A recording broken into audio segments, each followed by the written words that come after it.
You can also do the rib stitch on an odd number of stitches. This time I've cast on 15 stitches.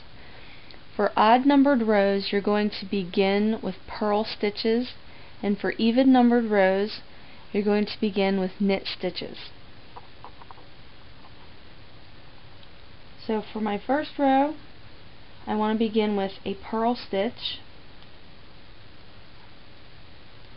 and then I'm going to knit, purl, knit, purl.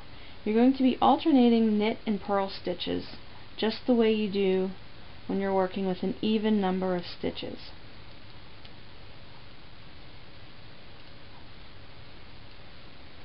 Now this row I've started with a purl stitch, and I'm also going to end with a purl stitch.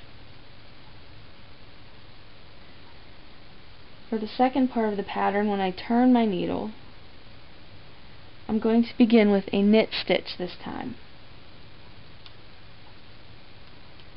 and then purl, knit, purl across the row. Now this time when I turn the work, again I'm going to begin with a purl stitch. So you're just alternating. Odd number rows you're going to start with a purl stitch, even number rows you're going to start with a knit stitch.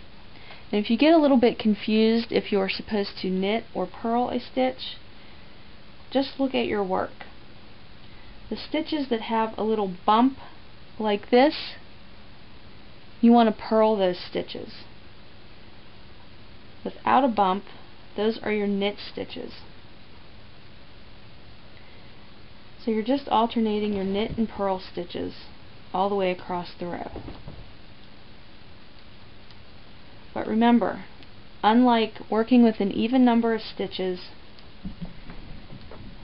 every other row is going to start with a purl, and then your even numbered rows are going to start with a knit stitch.